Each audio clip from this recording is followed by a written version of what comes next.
ओम शांति। 31 जुलाई 2024 के ईश्वरीय महावाक्य। पहले एक नज़र मुरली के मुख्य पॉइंट पर। बाबा ने कहा, जैसे बाप शांति का सुख का सागर है, बच्चों को भी ऐसे शांति का सुख का सागर बना रहे हैं। बाप को, घर को और सुख धाम को याद करना है। यहाँ तुम जितना जितना इस अवस्था में बैठते हो, तुम्हारे जन्म जन्मांतर के पाप भस्म होते हैं। इसको कहा जाता है योग अग्नि। मुख से कुछ बोलना नहीं है, बुद्धि से तुम जानते हो शांति धाम के बाद है सुख धाम। हम पहले मुक्ति में फिर जीवन मुक्ति में जाएंगे। बाप बच्चों को बार बार समझाते हैं, टाइम वेस्ट नहीं करना चाहिए। जन्म जन्मांतर के पापों का बोझा सिर पर है।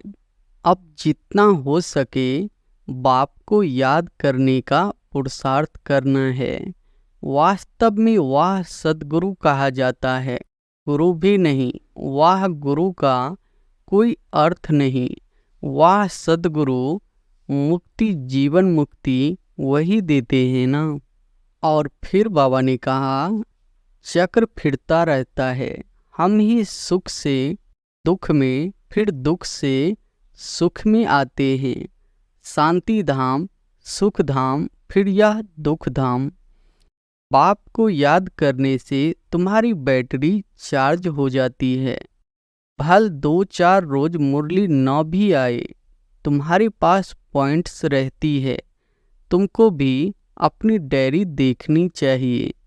पेज पर भी तुम अच्छा समझा सकते हो। अपना पोता मेल देखना है, किस बात में कमी है। मैं बरोबर प्रेम का सागर हूँ। कोई ऐसी चलन तो नहीं है जिससे कोई नाराज होता है। अपने ऊपर नज़र रखनी है। सत बाप, सत टीचर, सतगुरु एक ही है। यह भी पक्का निश्चय है तो तुम्हारी विजय है। और फिर लास्ट में बाबा ने कहा, हो सकता है पिछाड़ी में रात दिन तुम नींद को जीतने वाले बन जाओ, फिर याद में ही रहेंगे, बहुत खुशी रहेगी। हे नींद को जीतने वाले बच्चों, कमाई में कभी भी नींद नहीं करना है। जब ज्ञान में मस्त हो जाएंगे तब तुम्हारी अवस्था वह रहेगी। बाप कहते हैं, तुमको हम यह अविनाशी धन देता हूँ तो तुम फिर औरों को देते रहो। इसमें मनहोश नहीं बनना है। दान नहीं देते हैं तो गोया है नहीं। अभी हम सदैव के लिए बीमारियों से छूटकर 100% हेल्दी वेल्दी बनते हैं। बाकी थोड़ा समय है। कल्प कल्प का यह खेल है। फिक्रात कोई नहीं होती। जो पक्के हैं वह कभी है नहीं करेंगे। और अब सुनते हैं महावाक्यों को विस्तार से। मुरली का सार है, मीठे बच्चे, तुम्हें अपना टाइम वेस्ट नहीं करना है। अंदर में नॉलेज का सिमरन करते रहो तो निंद्रा जीत बन जाएंगे। उवासी आदि नहीं आएगी। प्रश्न है, तुम बच्चे बाप पर फिदा क्यों हुए हो? फिदा होने का अर्थ क्या है? उत्तर है, फिदा होना अर्थात बाप की याद में समा जाना। जब याद में समा जाते हो तो आत्मा रूपी बैटरी चार्ज हो जाती है। आत्मा रूपी बैटरी निराकार बाप से जुटती है तो बैटरी चार्ज हो जाती है। विकर्म विनाश हो जाते हैं, कमाई जमा हो जाती है। ओम शांति। रूहानी बाप बैठ रूहानी बच्चों को समझाते हैं। अब यहाँ तुम शरीर के साथ बैठे हो, जानते हो मृत्यु लोक में यह अंतिम शरीर है। फिर क्या होगा? फिर बाप के साथ शांति धाम में इकट्ठे होंगे। यह शरीर नहीं होगा। फिर स्वर्ग में आएंगे तो नंबरवार पुरुषार्थ अनुसार। सब तो इकट्ठे नहीं आएंगे। यह राजधानी स्थापन हो रही है। जैसे बाप शांति का, सुख का सागर है, बच्चों को भी ऐसा शांति का, सुख का सागर बना रहे हैं। फिर जाकर शांति धाम में विराजमान होना है। तो बाप को, घर को और सुख धाम को याद करना है। यहाँ तुम जितना जितना इस अवस्था में बैठते हो, तुम्हारे जन्म जन्मांतर के पाप भस्म होते हैं। इसको कहा जाता है योग अग्नि। सन्यासी कोई सर्वशक्तिवान से योग नहीं लगाते। वह तो रहने के स्थान को ब्रह्म से योग लगाते हैं। वह है तत्व योगी, ब्रह्म अथवा तत्व से योग लगाने वाले। यहाँ जीव आत्माओं का खेल होता है। वहाँ स्वीट होम में सिर्फ आत्माएं रहती है। उस स्वीट होम में जाने के लिए सारी दुनिया पुरुषार्थ करती है। सन्यासी भी कहते हैं हम ब्रह्म में लीन हो जाएं। ऐसा नहीं कहते हम ब्रह्म में जाकर निवास करें। यह तो तुम बच्चे अब समझ गए हो। भक्ति मार्ग में कितनी खिटखिट सुनते रहते हैं। यहाँ तो बाप आकर सिर्फ 2 अक्षर ही समझाते हैं। जैसे मंत्र जपते हैं ना, कोई गुरु को याद करते हैं, कोई किसी को याद करते हैं, स्टूडेंट टीचर को याद करते हैं। अभी तुम बच्चों को सिर्फ बाप और घर ही याद है। बाप से तुम वर्षा लेते हो शांति धाम और सुख धाम का, वही दिल में याद रहता है। मुख से कुछ बोलना नहीं है। बुद्धि से तुम जानते हो शांति धाम के बाद है सुख धाम। हम पहले मुक्ति में फिर जीवन मुक्ति में जाएंगे। मुक्ति जीवन मुक्ति दाता एक ही बाप है। बाप बच्चों को बार बार समझाते हैं टाइम वेस्ट नहीं करना चाहिए। जन्म जन्मांतर के पापों का बोझा सिर पर है। इस जन्म के पापों आदि की तो स्मृति रहती है। सतयुग में यह बातें होती नहीं। यहाँ बच्चे जानते हैं जन्म जन्मांतर के पापों का बोझा है। नंबर 1 है काम विकार का विकर्म, जो जन्म जन्मांतर करते आए हो, और बाप की निंदा भी बहुत की है। बाप जो सर्व की सद्गति देते, उनकी कितनी निंदा की है। यह सब ध्यान में रखना है। अब जितना हो सके बाप को याद करने का पुरुषार्थ करना है। वास्तव में वाह सद्गुरु कहा जाता है, गुरु भी नहीं। वाह गुरु का कोई अर्थ नहीं। वाह सतगुरु, मुक्ति जीवन मुक्ति वही देते हैं ना। वह गुरु तो अनेक है, यह है एक सतगुरु। तुम लोगों ने गुरु तो बहुत किए हैं। हर जन्म में 2-4 गुरु करते हैं। गुरु करके फिर और स्थान पर जाते हैं। शायद यहाँ से अच्छा रास्ता मिल जाए। ट्रायल करते रहते हैं और गुरुओं से, परंतु मिलता कुछ भी नहीं। अभी तुम बच्चे जानते हो यहाँ तो रहना नहीं है, सबको जाना है शांति धाम। बाप तुम्हारे निमंत्रण पर आए हैं, तुमको याद दिलाते हैं। तुमने हमको कहा है कि आओ, हमको पतित से पावन बनाओ। पावन शांति धाम भी है, सुख धाम भी है। बुलाते हैं हमको घर ले जाओ। घर सबको याद है। आत्मा फट से कहेगी हमारा निवास स्थान परम धाम है। परम पिता परमात्मा भी परम धाम में रहते हैं। हम भी परम धाम में रहते हैं। अब बाप ने समझाया है, तुम पर बृहस्पति की दशा बैठी हुई है। यह है बेहद की बात। बेहद की दशा सब पर बैठी है। चक्र फिरता रहता है। हम ही सुख से दुख में, फिर दुख से सुख में आते हैं। शांति धाम, सुख धाम, फिर यह दुख धाम। यह भी अब तुम बच्चे समझते हो। मनुष्यों की तो बुद्धि में नहीं बैठता। अभी बाप जीते जी मरना सिखला रहे हैं। परवाने समा पर फिदा हो जाते हैं। कोई उस पर आशिक हो जल जाते हैं, फिदा हो जाते हैं। कोई फिर फेरी पहन चले जाते हैं। यह भी बैटरी है ना।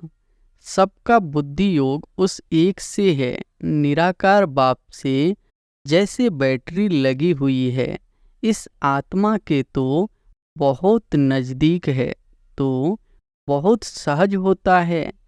बाप को याद करने से तुम्हारी बैटरी चार्ज होती जाती है। तुम बच्चों को थोड़ी मुश्किलात होती है, इनको सहज है, फिर भी इनको पुरुषार्थ तो करना पड़ता है। जितना तुम बच्चों को करना पड़ता है, यह जितना नज़दीक है उतना फिर बोझा है। बहुत गायन भी है जिनके माथे मामला, इनके ऊपर तो बहुत मामले हैं ना। बाप तो है ही संपूर्ण, इनको संपूर्ण बनना है। इनको सबकी देख रेख बहुत करनी पड़ती है। भल दोनों इकट्ठे हैं तो भी ख्याल तो होता है ना। बच्चियों पर कितनी मार पड़ती है तो जैसे कि दुख होता है। कर्मातीत अवस्था तो पिछाड़ी में होगी, तब तक ख्याल होता है। बच्चियों की चिट्ठी नहीं आती है तो भी ख्याल होता है। बीमार तो नहीं है, सर्विस का समाचार आने से बाप जरूर उनको याद करेंगे। बाबा इस तन से सर्विस करते हैं। कभी मुरली थोड़ी चलती है, यूं तो भल 2-4 रोज मुरली न भी आए, तुम्हारे पास पॉइंट्स रहती है। तुमको भी अपनी डायरी देखनी चाहिए। बाइज पर भी तुम अच्छा समझा सकते हो। जब आदि सनातन देवी देवता धर्म था तो और कोई धर्म नहीं था। जहार भी जरूर साथ में होना चाहिए। वैरायटी धर्मों का राज समझाना होता है। पहले पहले एक अद्वैत धर्म था। विश्व में शांति, सुख, पवित्रता थी। बाप से ही वर्षा मिलता है, क्योंकि बाप शांति का सागर, सुख का सागर है ना। आगे तुम भी कुछ नहीं जानते थे। अब जैसे बाप की बुद्धि में यह सब है, ऐसे तुम भी बनते हो सुख का, शांति का सागर। तुम भी बनते हो। अपना पोता मेल देखना है, किस बात में कमी है। मैं बरोबर प्रेम का सागर हूँ। कोई ऐसी चलन तो नहीं है जिससे कोई नाराज होता है। अपने ऊपर नज़र रखनी है। ऐसे नहीं समझना है कि बाबा आशीर्वाद करेंगे तो तुम यह बन जाएंगे। नहीं, बाप कहते हैं मैं ड्रामा अनुसार अपने समय पर आया हूँ। मेरा यह कल्प कल्प का प्रोग्राम है। यह ज्ञान दूसरा कोई दे न सके। सत बाप, सत टीचर, सतगुरु एक ही है। यह भी पक्का निश्चय है तो तुम्हारी विजय है। इतने अनेक धर्म जो है, उन सब का विनाश होना ही है। जब सतयुगी सूर्यवंशी घराना था तो और दूसरा कोई घराना नहीं था। फिर भी ऐसे ही होगा।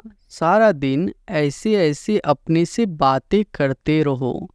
ज्ञान की पॉइंट्स अंदर टपकनी चाहिए, खुशी रहनी चाहिए। बाप में नॉलेज है, वह तुमको अब मिल रही है। उसको धारण करना है। इसमें टाइम वेस्ट नहीं करना चाहिए। रात को भी टाइम मिलता है। देखते हैं आत्मा ऑर्गेन्स से काम करते करते थक गई है तो फिर सो जाती है। बाप तुम्हारी भक्ति मार्ग की सब थक दूर कर अथक बना देते हैं। जैसे रात को आत्मा थक जाती है तो शरीर से अलग हो जाती है। जिसको नींद कहा जाता है, सोता कौन है? आत्मा के साथ कर्मेंद्रियां भी सो जाती है तो रात को सोते समय भी बाप को याद कर ऐसे ऐसे ख्यालात करते सो जाना चाहिए। हो सकता है पिछाड़ी में रात दिन तुम नींद को जीतने वाले बन जाओ, फिर याद में ही रहेंगे, बहुत खुशी रहेगी। 84 के चक्र को फिराते रहेंगे, उबासी व पिंकी झुटका आदि नहीं आएगी। हे नींद को जीतने वाले बच्चों, कमाई में कभी भी नींद नहीं करना है। जब ज्ञान में मस्त हो जाएंगे तब तुम्हारी अवस्था वह रहेगी। यहाँ तुम थोड़ा टाइम बैठते हो तो कभी उबासी या झुटका नहीं आना चाहिए। और तरफ अटेंशन जाने से फिर उबासी आएगी। तुम बच्चों को यह भी ध्यान में रखना है कि हमको औरों को भी आप समान बनाना है। प्रजा तो चाहिए ना, नहीं तो राजा कैसे बनाएंगे। धन दिए धन न खूटे, दूसरे को समझाएंगे, दान देते रहेंगे तो कभी खूटेगा नहीं, नहीं तो जमा नहीं होगा। मनुष्य तो बहुत मनहूस भी होते हैं, धन पर बहुत लड़ाई झगड़े हो पड़ते हैं। यहाँ बाप कहते हैं तुमको हम यह अविनाशी धन देता हूँ तो तुम फिर औरों को देते रहो। इसमें मनहूस नहीं बनना है। दान नहीं देते हैं तो गोया है नहीं। यह कमाई ऐसी है, इसमें लड़ाई आदि की बात नहीं। इसको कहा जाता है गुप्त। तुम हो इनकॉग्निटो वॉरियर्स, 5 विकारों के साथ तुम लड़ते हो। तुमको अननोन वॉरियर्स कहा जाता है। पैदों का लश्कर बहुत होता है। यहाँ भी ऐसे हैं, प्रजा बहुत है, बाकी कैप्टन मेजर आदि सब है। तुम सेना हो, उसमें भी नंबरवार है। बाबा समझेंगे यह कमांडर है, यह मेजर है, महारथी घोड़े सवार है ना। यह तो बाप जानते हैं। 3 प्रकार के समझाने वाले हैं। तुम व्यापार करते हो अविनाशी ज्ञान रत्नों का, जैसे वह भी व्यापार सिखलाते हैं। गुरु चला जाता है तो उसके पिछाड़ी चेले चलाते रहते हैं ना। वह है स्थूल या फिर है सूक्ष्म। अनेक प्रकार के धर्म है, हर एक की अपनी अपनी मत है। तुम भी जाकर उन्हों का सुन सकते हो। वह लोग क्या सिखलाते हैं, क्या क्या सुनाते हैं। बाप तो तुम्हें 84 के चक्र की कहानी समझाते हैं। तुम बच्चों को ही बाप आकर वर्षा देते हैं। यह ड्रामा में नोंद है। अभी कलयुग अंत तक यह आत्माएं आती रहती है, वृद्धि को पाती रहती है। जब तक बाप यहाँ है संख्या बढ़ती ही जाती है। फिर इतने सब रहेंगे, कहाँ खाएंगे कहाँ, सब हिसाब रखना पड़ता है ना। वहाँ तो इतने मनुष्य होते नहीं, खाने वाले ही थोड़े सबकी अपनी खेती रहती है। अनाज रखकर क्या करेंगे। वहाँ बरसात आदि के लिए यज्ञ आदि नहीं करने पड़ते जैसे यहाँ करते हैं। अभी बाप ने यज्ञ रचा है। सारी पुरानी सृष्टि यज्ञ में स्वाहा होनी है। यह है बेहद का यज्ञ। वह लोग हद के यज्ञ रचते हैं बरसात के लिए। बरसात पड़ी तो खुशी हो गई, यज्ञ की सफलता हुई। नहीं होने से अनाज नहीं होगा, अकाल पड़ जाता। भल यज्ञ आदि रचते हैं, परंतु बारिश को नहीं पड़ना है तो क्या कर सकते हैं। आपते तो सब आनी है। मूसलधार बरसात, अर्थ केक, यह सब होना है। ड्रामा के चक्र को तो तुम बच्चों ने समझा है। यह चक्र भी बहुत बड़ा होना चाहिए। एडवर्टाइज बड़े बड़े स्थानों पर लगी हुई होगी तो बड़े बड़े लोग पढ़ेंगे, समझ जाएंगे कि अब बरोबर पुरुषोत्तम संगम युग है। कलयुग में बहुत मनुष्य है, सतयुग में थोड़े मनुष्य होते हैं, तो बाकी सब इतने जरूर खत्म हो जाएंगे। शिव जयंती माना ही स्वर्ग जयंती, लक्ष्मी नारायण जयंती। बात तो बड़ी सहज है। शिव जयंती मनाई जाती है वह है बेहद का बाप।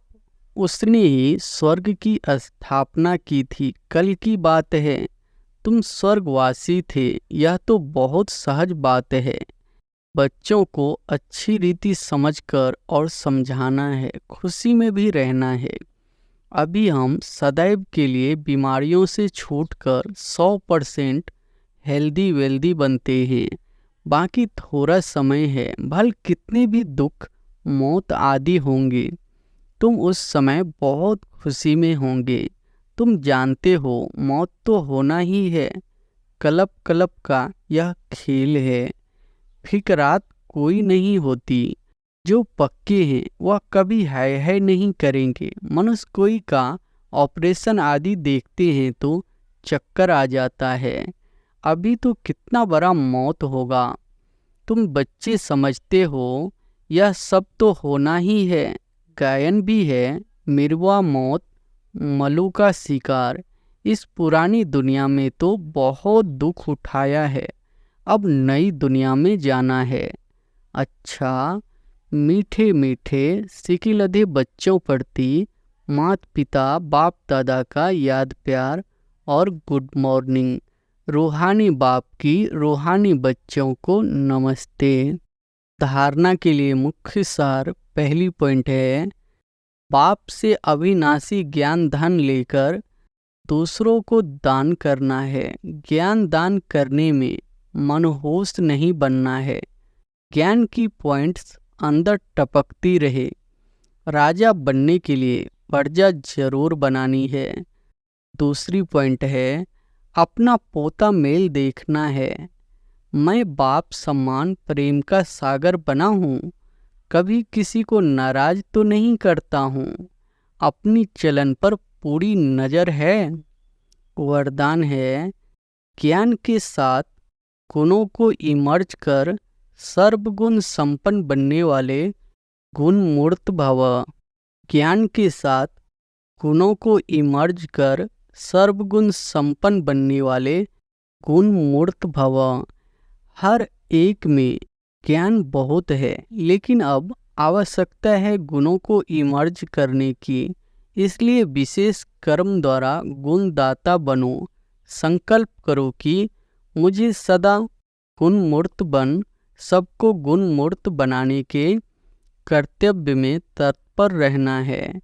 इससे व्यर्थ देखने सुनने व करने की फुर्सत नहीं मिलेगी।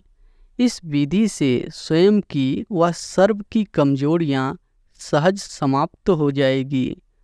तो इसमें हर एक अपने को निमित्त अव्वल नंबर समझ सर्वगुण संपन्न बनने और बनाने का एग्जाम्पल बनो। स्लोगन है, मनसा द्वारा योगदान, वाचा द्वारा ज्ञान दान और कर्मणा द्वारा गुणों का दान करो। मनसा द्वारा योगदान, वाचा द्वारा ज्ञान दान और कर्मणा द्वारा गुणों का दान करो। अच्छा, ओम शांति।